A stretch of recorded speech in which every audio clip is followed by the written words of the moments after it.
pembicara kedua. Pembicara kedua kita ada Pak Profesor Andri Dian Nugraha.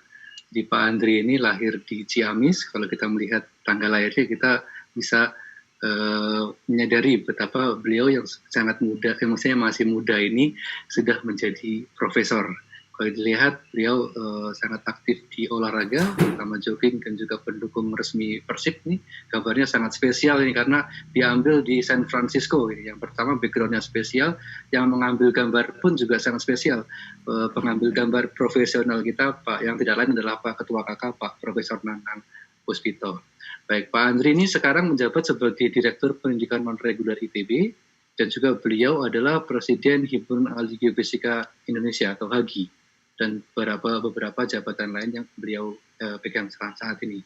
Beliau memiliki H-Index 11 di Scopus dan Google Scholar 12 dengan beberapa penghargaan yang cukup baik, misalkan dosen berprestasi tingkat nasional, Young and Bright Contribution for Geophysics, dan beberapa hal lain yang tidak kita tulis di sini. Bidang risetnya seismologi dan tomografi. Kalau kita lihat akademik, mungkin pada saat ke mahasiswa kita sering mengatakan mohon untuk lulus tepat waktu, begitu ya.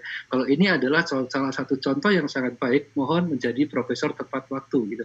Karena diberikan jenjang waktu minimal 10 tahun untuk menjadi profesor. Pak Andri tepat 10 tahun dari 2009 mulai menjadi asisten profesor hingga 2019 menjadi profesor ITB. Dalam perjalanannya beliau telah memimpin dan meluluskan 8 mahasiswa doktor dan juga 58 mahasiswa magister. Untuk publikasi terpilih dari sekian banyak bimbingan dan juga mungkin rekan-rekan riset dari luar negeri, Pak Andri sangat produktif sekali. Tahun 2019 beliau menerbitkan 7 paper Q1 dan tahun 2020 yang masih bulan 6 ini beliau sudah menerbitkan 5 paper Q1. Baik, kira-kira untuk pengenalan untuk Pak Andri cukup segitu. Berikutnya akan saya berikan waktu dan juga tempat untuk Pak Andri memaparkan materi yang kedua terkait publish or perish. Assalamualaikum warahmatullahi wabarakatuh. Waalaikumsalam warahmatullahi wabarakatuh. Selamat siang Bapak Ibu. Terima kasih Pak David untuk moderatornya, kemudian terima kasih Pak Profesor Nanang Puspito sebagai Ketua KK Geofisika Global. Terima kasih Pak Ilik, Bapak Ibu semua yang telah berkenan hadir, baik di YouTube maupun di YouTube ya. Baik, perkenalkan nama saya Andri Dian Nugraha. Saya live langsung dari gedung CCAR, Rektorat ITB. Hari ini saya akan membawakan sedikit mengenai publikasi ilmiah itu ya, publish or perish, berbagi pengalaman saja apa yang telah saya dan kami kerjakan selama ini. Sebetulnya saya mahasiswanya Pak Ilik, terima kasih Pak dulu dibimbing S1, S2 oleh Pak Ilik, Pak Nanang juga dosen saya, Pak Teddy Yudhistira juga tadi tidak ada, dosen saya juga, gitu ya. Jadi sebetulnya saya masih belajar juga. Gitu. Baik, saya kira kita bertanya-tanya ya, pentingnya publikasi ilmiah itu untuk apa gitu ya. Ini beberapa kali saya tampilkan slide ini di internal di ITB gitu ya. Kita sebagai dosen gitu ya, akademisi, kemudian juga ada peneliti, punya kewajiban tridharma perguruan tinggi. Dalam hal ini ada pendidikan dan pengajaran, ada penelitian, dan ada pengabdian. Nah, pentingnya publikasi ilmiah dalam hal ini merupakan di mana karir akademik itu tergantung dari publikasi ilmiah. Saya kira dominan sekali sekarang. Kemudian yang kedua, untuk adik-adik mahasiswa program S2 dan S3 merupakan syarat kelulusan ya untuk jenjang magister dan doktor gitu ya. Dan yang ketiga ya tentu saja ini something is better than nothing ya. Artinya melakukan sesuatu yang baik itu akan jauh lebih baik dibandingkan kita tidak melakukan apapun gitu ya. Hanya menggerutu saja gitu ya, itu juga kurang baik gitu ya. Nah, ini ada Permendikbud Dikti nomor 44 tahun 2015, di mana implementasinya sebetulnya 21 Desember 2017, di mana mewajibkan mahasiswa magister dan mahasiswa program doktor untuk menerbitkan makalah gitu ya, apakah di jurnal ilmiah terakreditasi, ataupun di jurnal internasional, ataupun di jurnal internasional yang bereputasi. Jadi hal ini merupakan secara umum gitu ya, pentingnya publikasi ilmiah itu untuk apa. Kemudian yang kedua, kenapa kita mesti publikasi ya, sebetulnya pengalaman pribadi saya gitu ya, itu merupakan diseminasi intelektual di antara para peneliti. Ya, kita melakukan riset penelitian di bidang masing-masing, kemudian hasilnya tentu ingin kita infokan ke orang lain ya, supaya bermanfaat gitu ya, supaya dapat berkembang, dan kita juga dapat berkomunikasi dengan peneliti lain gitu ya di masing-masing bidang. Apakah di lingkungan kampus, apakah di dalam negeri, apakah di luar negeri gitu ya, itu juga saya kira penting untuk memperkuat networking jaringan ya. Kemudian juga pentingnya publikasi itu sebagai sarana proses promosi hasil penelitian. Nah, promosi hasil penelitian itu bisa bermacam-macam ya. Bisa ikut konferensi ilmiah baik tingkat nasional, internasional, bisa publikasi di jurnal ilmiah, bisa nasional, internasional, bisa dalam bentuk buku ya, workshop, seminar dan lain sebagainya. Nah, ini salah satu contoh pengalaman kami ya, yang paling kiri itu ketika kami mengikuti acara di bidang kami geofisika, itu ada American Geophysical Union Fall Meeting 2019, itu Desember kami ke sana. Itu untungnya belum ada pandemi waktu itu, awal Desember ke San Francisco. Waktu itu yang hadir, kalau lihat di website-nya itu lebih dari 15.000 orang peneliti di bidang geoscience. Jadi kita bisa mempromosikan hasil penelitian kita bisa melihat posisi kita itu risetnya udah sejauh mana, kita bisa belajar dari orang lain gitu ya, baik lewat oral session, poster session. Saya kira banyak sekali kemajuan terkini dari bidang-bidang kami waktu itu. Jadi kalau saya pribadi datang ke conference gitu ya, saya lihat satu-satu posternya, saya ikuti sessionnya yang bisa saya ikuti, selalu merasa betapa kecilnya diri saya gitu ya, dibandingkan peneliti lain. Oh, ini udah sampai sini. Yaitu menggugah semangat sebetulnya bagi diri saya. Kemudian saya bawa ilmu-ilmu itu untuk dikembangkan nanti kembali ke tanah air ya, di lab masing-masing. Ide-ide yang ada tadi dikembangkan. Ini contohnya ya, kita diskusi dengan kolega dari luar negeri. Kemudian biasanya kalau beres conference malamnya ini kebetulan ketemu dengan former mahasiswa kami yang dulu saya bimbing S1, S2, S1, S2 terutama, ketemu lagi mereka udah S3 di luar negeri, mereka udah ada jadi peneliti di luar negeri yang akhirnya jadi kolega kita juga gitu, kita jaringan juga. Nih contohnya ya, di sini ada Pak Dekan FTTM, ada Pak Irwan Melano, ada Pak Ilik, Pak Rektor, ada Pak David gitu ya, ada Pak Devi dari Pusat Vulkanologi dan Mitigasi Geologi. Nah, ini kemudian juga ada konferensi nasional ini di bidang kami ya. Ini ketika itu ada joint conference, ada Hagi, Yagi, Yafni, Yatmi di Yogyakarta ya. Ini bersama mahasiswa kami yang menampilkan hasil penelitiannya dalam bentuk poster. Nah, disinilah terjadi sharing gitu ya, keilmuan. Nah, ketika kita melakukan publikasi, ingin gitu ya, hasil kita ingin dipublish, kemudian ingin disubmit, ya tentunya segala sesuatunya tidak selalu smooth, tidak selalu mulus gitu ya. Kadang-kadang paper kita ditolak, ya kadang-kadang paper kita diterima. Nah, kemudian bagaimana memperbaiki peluang paper untuk diterima, nanti kita coba diskusikan. Nah, tentunya pada saat kita submit makalah atau paper ke suatu jurnal itu ada yang namanya proses peer review atau proses penelaahan ya dari kolega peneliti yang lain gitu, ya, untuk memperbaiki, untuk mengimprove ya paper yang kita submit sebetulnya ya, bukan untuk menjegal paper kita, bukan ya. Jadi kita nantinya oleh reviewer ataupun editor ketika kita submit pasti ada komen atau respon yang intinya untuk mengimprove paper kita. Nah, ini contohnya ketika kami ya, ini Pak Ilik ya, kami dan tim waktu itu coba submit ke Science hasil penelitian kami itu, saya ingat ini ada tanggalnya ini 11 Januari tahun 2000 berapa ini? 2018. Kita coba submit ke Science gitu ya. Nah, kemudian 6 hari kemudian, ini tanggal 17 Januari, editornya langsung reply gitu ya, ya intinya menolak gitu ya, oh rejected. Nah, kita lihat kenapa bisa di reject gitu. Ini kata kuncinya yang di kotak merah. Ya menurut editor versi mereka paper kita kurang cocok di Science karena mungkin waktu itu tidak timingly atau bukan hot issue. Kemudian juga mungkin menyarankan editornya bahwa kita harus submit ke jurnal yang lebih khusus di bidang kita gitu ya. Itu salah satu alasan dari editor. Nah, kemudian kita juga pernah mencoba lagi, ini hasil penelitian S2 mahasiswa kami gitu ya, ke Nature Communication ya, dan lagi-lagi ditolak gitu ya. Alasannya kurang lebih sama ya. Ini disebutkan bahwa kesimpulan keterbaruan kesimpulannya kurang meyakinkan katanya. Kemudian kita disarankan ke jurnal yang memang spesifik bidang kita. Nah, tentunya pada saat kita ditolak biasanya dari reviewer ataupun itu ada komen-komennya. Ya, jadi nanti kita improve, yaitu biasanya sangat konstruktif sekali. Kemudian kita coba submit ke jurnal-jurnal lain. Jadi manakala kita submit, manakala ditolak, gitu ya, itu bukan akhir dari segalanya. Bukan berarti bahwa paper kita itu tidak baik, gitu ya. Mungkin saja karena memang beberapa alasan, ya.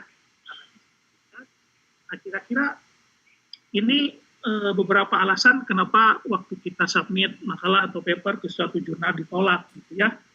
Nah, secara umum ya, saya modifikasi dari Huang ya, dan pengalaman saya juga, pengalaman kami juga, bahwa kemungkinan yang pertama itu kontribusi hasil penelitiannya kurang penting atau kurang signifikan ya relatif terhadap editor jurnal tersebut. Ya mungkin tadi yang dibilang Pak Ilik itu timingly ya, artinya mungkin pada saat kita submit bukan hot issue pada saat itu ya di bidang masing-masing. Yang kedua, alasan paper ditolak itu metodologinya kurang, artinya kurang lengkap, kurang komprehensif dan lain sebagainya. Kemudian yang ketiga, teori atau konsepnya juga kurang, gitu ya, kurang meyakinkan ya. Kemudian yang keempat, penulisan dan penyajian kurang. Nah, saya kira ini juga menjadi masalah bagi saya ya, terutama karena saya bukan native ya. Belajar bahasa Inggris juga saya dari kampung, saya belajar bahasa Inggris mulai benar itu pas SMA, pas saya masuk SMA ke kota baru belajar yang benar gitu ya. Kemudian betul kata Pak Erik tadi, jangan khawatir juga ketika kita menulis, kita tuangkan dulu semampu kita, nanti kita improve ya. Katakanlah kita bisa ke bengkel bahasa, bisa ke konsultan bahasa gitu ya, tentunya untuk mengimprove tulisan kita. Kemudian yang selanjutnya, kenapa alasan paper kita ditolak?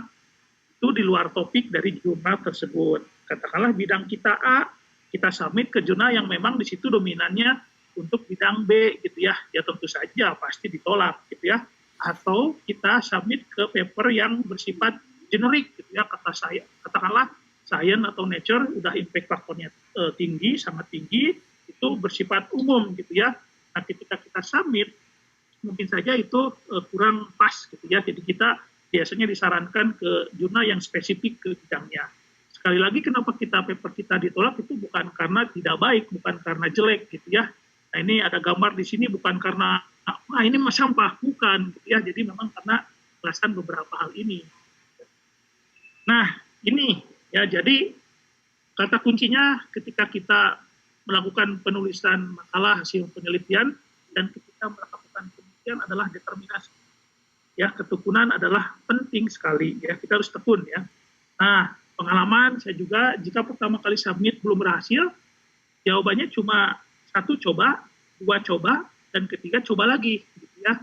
Itu ya, katakanlah kita submit pertama ke jurnal yang levelnya Q1, yang impact faktornya tinggi, kemudian ditolak ya, tentu dengan ada komen dari reviewer dan editor. Nah, komen dari reviewer dan editor tersebut ya, kita perbaiki, kita improve paper kita, baru kita submit kembali ke paper yang lain, ke jurnal yang lain ya. Revisi paper sebelum disubmit kembali ke jurnal yang lain. Nah, tentu hal ini akan sangat membantu kita untuk bisa diterima. Banyak manuskrip yang disubmit ke jurnal internasional yang bereputasi mengalami sekali penolakan. Bahkan ada yang beberapa kali sebelum diterima untuk publikasi. Saya sendiri punya pengalaman. Dulu pernah submit ke Nature, 3 hari saja udah ditolak. Kemudian saya improve lagi hasil masukan dari Nature ke Nature Geoscience. Ditolak lagi. Sudah saya perbaiki lagi, saya masukin lagi ke Geofisika Research Letter. Alhamdulillah bisa diterima. Artinya itu 2 kali penolakan. Nah, ini bukan akhir dari segalanya, artinya perlu determinasi, ketekunan ya. Dan memang jangan apa ya, kalau bahasa Sunda itu jangan pundung, bahasa Indonesianya apa ya, mutung gitu ya, kalau kita ditolak ya. Baik. Nah, ini gambarannya saya ambil gambar dari Huang 2007 ya, proses peer review ya, atau proses ketika kita submit ke suatu jurnal, kemudian kita lihat gitu ya, ini gambarannya seperti ini, kita bawa naskah gitu ya. Sebelum submit sebetulnya di internal kita juga di antara co-authors biasanya kita sirkulir dulu, iterasi dulu untuk mengecek typo-nya, grammar-nya, kontennya dan lain sebagainya. Biasanya ada aja yang ketinggalan gitu, yang namanya juga manusia pasti ada hilaf ya. Kita submit, ini gambarannya, di sini ada editornya, di sini ada reviewernya, ada yang bawa pedang gitu ya, ada yang bawa golok dan lain sebagainya. Analognya seperti itu. Kalau kita bisa melewati ini, ya kita paper kita accepted gitu. Nah ini gambarannya, analoginya seperti ini ya. Jadi tahapannya memang panjang gitu ya, berat, meskipun tiap-tiap jurnal itu punya karakteristik sendiri. Ada yang sampai publish itu mulai submit, ada yang 1 bulan, ada yang 3 bulan, ada yang 4 bulan, ada yang 6 bulan, ada yang 1 tahun, ada yang 2 tahun, ada yang 5 tahun gitu ya, tergantung dari proses reviewnya. Kemudian, nah ini bagaimana kita meningkatkan peluang untuk diterima gitu ya. Nah ketika kita melakukan penelitian, tentunya seiring dengan waktu, ide-ide kita itu kan berkembang terus, ya berkembang terus. Tadinya kita mengerjakan segmen 1, seiring dengan waktu, oh ternyata bercabang, artinya kita bisa memvariasikan riset. Ya, kemudian seimbangkan antara kualitas dan kuantitas publikasi. Betul, tadi Pak Ilik saya belajar banyak mengenai kualitas yang masalah ya, meskipun kuantitas juga di sini ada gitu ya, seimbangkan apalagi untuk pemula ya, saya juga masih pemula gitu ya. Kemudian kalau kita punya beberapa hasil gitu ya penelitian, siapkan manuskripnya beberapa lah, katakanlah 2, 3, 4, 5 untuk direview gitu ya. Jika mempunyai 2 ide mengenai topik penelitian, kembangkan menjadi 2 manuskrip dibandingkan memasukkannya ke dalam 1 manuskrip. Nah, biasanya semakin panjang naskah, semakin besar kemungkinan reviewer atau mitra bestari akan menemukan sesuatu yang kurang mengenai hasil interpretasi kita. Nah, tadi Pak Erik juga udah menyinggung ya, Pak Profesor Sriwidantoro, paper yang menarik itu yang seperti apa? Ya, yang pertama, judul dan abstrak yang menarik. Biasanya kalau kita melihat suatu makalah, suatu paper, kita lihat dulu judulnya. Ini judulnya menarik atau tidak? Kalau menarik, biasanya orang lanjut baca ke abstrak. Ya, abstraknya menarik, orang lanjut baca semuanya. Nah, sebaliknya, kalau judulnya kurang menarik, orang biasanya enggan baca abstraknya, apalagi baca isinya, gitu ya. Jadi istilahnya judul dan abstrak yang menarik, yang eye-catching, yang mewakili seluruh hasil penelitian yang kita bangun. Kemudian yang kedua, paper yang menarik itu penjelasan masalah yang akan diselesaikan di awal bagian pendahuluan. Ya, di state di awal kira-kira apa sih masalahnya gitu ya, dan lain sebagainya. Kemudian yang ketiga, fokus pada konten utama dari manuskrip. Objektifnya apa? Kita mau melakukan apa? Ya, jadi tidak melebar kemana-mana, tidak ngalur ngidur dan lain sebagainya. Fokus ya. Yang keempat, atur tahapan penemuan utama hasil riset dengan tinjauan literatur. Itu yang disebut dengan research building. Kita harus banyak baca literatur yang memang berhubungan dengan riset kita. Kita tahu posisi riset kita dibandingkan dengan penelitian yang sebelumnya, yang sekarang berlangsung gitu ya, di daerah ataupun di zona yang sama. Jadi kita tahu novelty-nya, oh ini dari riset kita. Selanjutnya, proofread manuskrip secara menyeluruh untuk memastikan kesalahan kecil dalam penulisan. Nah, biasanya ketika kita sudah jadi naskahnya, ya kita share ke koautor yang lain. Ya, masing-masing kalau ngecek itu mungkin ada kesalahan, typo, grammar, literatur yang ketinggalan, figure caption yang mungkin hanya 2 kalimat atau 1 kalimat, gambarnya udah lengkap, figure captionnya cuma 2 kata, gitu kan aneh gitu ya. Yang sering saya lihat ketika saya melakukan katakanlah koreksi tesis ataupun disertasi ataupun tugas akhir gitu ya, itu di flowchart penelitian. Biasanya flowchartnya bagus, tapi figure captionnya cuma ini flowchart studi kami gitu ya. Nah itu nggak ada penjelasan ke sananya apa gitu. Mungkin 2 atau 3 kalimat cukup. Nah kemudian yang terakhir, paper yang menarik itu pemilihan jurnal yang sesuai dengan hasil riset sebelum disubmit. Nah saya kira Bapak Ibu rekan-rekan sudah mengetahui bidangnya apa, berarti harus disubmit ke jurnal yang memang bidang kita gitu ya. Nah kemudian ada yang disebut dengan tadi proses peer review atau penelaahan penilaian teman sejawat ya. Penelitian itu merupakan sebuah kepercayaan ya. Jadi Jurnal sendiri berfungsi sebagai alat komunikasi penemuan baru, diseminasi pengetahuan baru, informasi kebijakan publik. Nah, proses peer review atau penelaahan makalah kita itu untuk memastikan kualitas publikasi keilmuan melalui penilaian dari peneliti lainnya untuk memperkirakan nilai dan kepantasan serta manfaat serta akurasi dari hasil riset peneliti lainnya. Ya, jadi di sini ada kita sebagai authors, ada editor, ada reviewers, nah ada prosesnya peer review ini. Nah, semua stakeholder dalam proses review ini harus jalan. Ya, jangan ada yang mandek salah satunya. Kalau salah satunya mandek, nanti proses publikasinya bisa jadi lama gitu. Nah, proses peer review sendiri itu jalannya dua arah gitu ya. Proses peer review dibangun berdasarkan ide kerjasama antar komunitas ya. Jadi ada kepercayaan antara author dengan reviewer, author dengan editor dan sebaliknya. Nah, menjadi seorang reviewer atau penelaah atau mitra bestari itu membantu seorang peneliti mengikuti perkembangan riset terbaru dan meningkatkan profil intelektual. Jadi suatu saat Bapak Ibu rekan-rekan kalau sudah pernah publikasi ya di jurnal nasional ataupun internasional biasanya ada tawaran ke kita dari editor. Bapak Ibu apakah berkenan mereview paper si A dan si B si C? Nah, itu sebetulnya tanggung jawab moral kita untuk membantu gitu ya, karena kita juga ingin dibantu orang gitu ya. Sebaliknya jangan sampai kita ingin dipercepat orang lain, kita sendiri juga nggak mau bantu orang lain ya. Itu namanya apa ya, pelit gitu ya. Kita harus bisa gitu ya membantu orang lain dalam ini sebagai reviewer tentunya ya dengan keintelektualan kita sesuai bidangnya gitu ya. Nah, sistem tidak akan berfungsi dengan baik bila tidak ada proses timbal balik kedua arah. Ya, jadi sebagai author, editor, reviewer itu masing-masing kadar keintelektualnya akan meningkat manakala kita melakukan proses ini, karena kita bisa belajar isu-isu ilmu dan teknologi terkini gitu. Nah, berbicara kualitas jurnal, ya saya kira Bapak Ibu rekan-rekan semua mungkin sudah membaca ya jurnal itu seperti apa. Nah, secara umum dikatakan jurnal yang berkualitas itu satu, mempunyai standar tinggi untuk manuskrip yang diterima.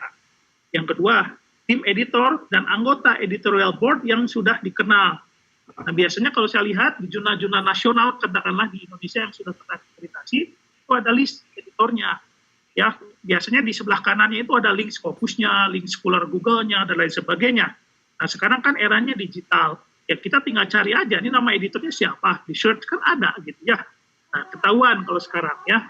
Kemudian yang ketiga, sistem penilaian yang kritis. Jadi jurnal tersebut nanti feedback-nya untuk author ketika dalam proses di review itu sangat konstruktif, kritis, dan membangun ya untuk papernya.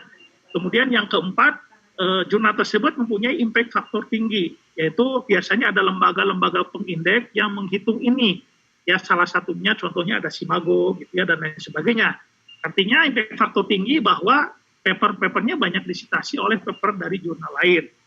Kemudian yang selanjutnya dikatakan jurnal tersebut berkualitas, timeline dari publikasinya jelas. Dari mulai saat submission atau submit, kemudian proses ke editornya, proses ke reviewernya, itu timeline-nya jelas. Bahkan kalau kita lihat di website-nya, kalau kita submit ke suatu jurnal tertentu, itu ada timeline waktunya. Kapan kita submit, kapan masuk editor, kapan masuk reviewer, lama di reviewer 1, lama di reviewer 2, berapa, terus gitu ya. Dan kita punya hak sebagai author ketika lama di editor ataupun lama di reviewer, kita menanyakan ini sudah lama kenapa gitu ya. Nanti biasanya editor akan menjawab. Nah, jurnal yang berkualitas biasanya punya visibilitas tinggi ya, artinya banyak disitasi, banyak dibaca orang, dan paper yang publish di jurnal tersebut itu selalu jadi rujukan di masa yang akan datang ya, karena dia visibilitasnya tinggi. Ya, contohnya ada Science, ada Nature, dan lain sebagainya. Nah, ini salah satu lembaga pengindeks gitu ya, ada Simago, saya lihat ini ranking jurnalnya untuk semua bidang, ini 50 besar ya, untuk yang Q1 gitu ya. Ini saya akses hari Senin kemarin, 8 Juni, pukul 7.25 pagi ya. Pagi saya coba lihat gitu ya, oh ini ternyata terakhir update di Simago itu 2018. Ya, ini bisa Bapak Ibu lihat, bisa Bapak Ibu nanti klik sendiri atau cari sendiri di Simago ya. Ini jurnal apa saja ya, mungkin ada yang bidang Bapak Ibu ya di sini gitu ya. Nah, kalau ini jurnal ranking SIMAGO bidang kami, bidang geofisika. Ya, kita lihat cukup banyak yang Q1 gitu ya. Ini ada 27 jurnal, kemudian sampai ke 50 itu masih Q2. Jadi ini tempat kami berkembang, tempat kami mendiseminasikan hasil penelitian kalau mau masuk ke jurnal yang bereputasi lah, versi indeks lembaga pengindeks tertentu. Nah, ini saya juga coba cek jurnal-jurnal yang ada di Indonesia atau publishernya dari Indonesia yang sudah terindeks SIMAGO. Ya, di sini ada 38. Saya kira belum terlalu banyak ya. Ini menjadi tugas dan kewajiban kita bersama untuk meningkatkan kualitas dan jumlah jurnal yang dipublish oleh publisher Indonesia.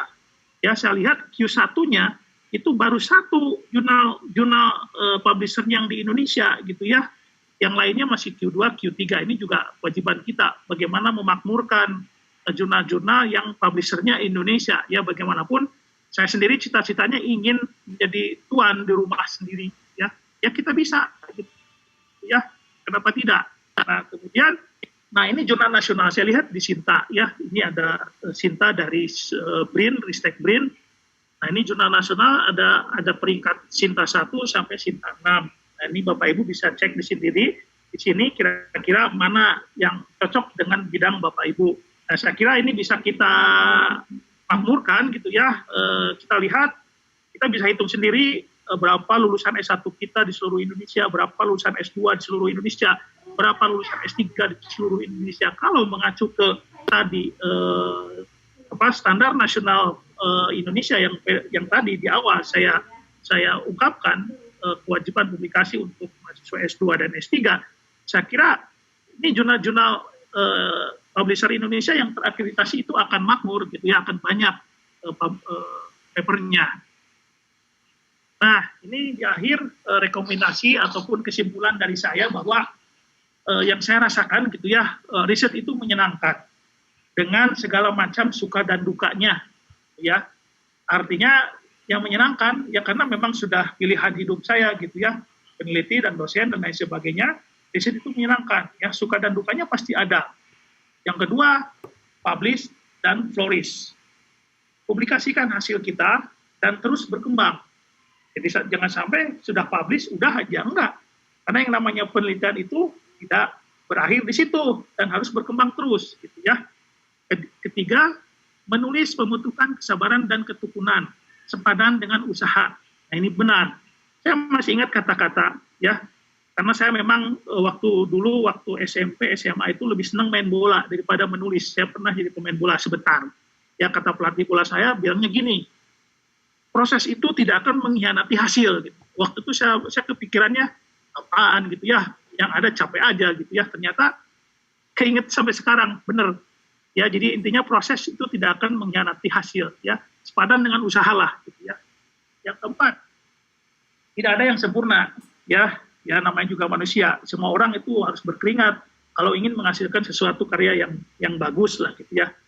Yang keempat, ucapkan terima kasih kepada editor dan reviewer yang telah memberikan kritik dan saran konstruktif pada paper Anda, yang telah meluangkan waktu dan usaha untuk menelaah paper Anda. Yang kelima, ini yang keenam berarti, ucapkan terima kasih juga kepada sponsor riset. Dari fundingnya, hibahnya ya, kalau kita biasanya dari Kemendikbud, Ristekdikti gitu ya, BRIN sekarang, kemudian dari masing-masing institusi, dan lain sebagainya, data juga kita menggunakan dari mana gitu ya, itu harus ada ucapan terima kasih ya di situ. Saya kira itu yang bisa saya sampaikan. Mohon maaf apabila ada salah kata yang saya sampaikan. Terima kasih, hatur nuhun. Assalamualaikum warahmatullahi wabarakatuh.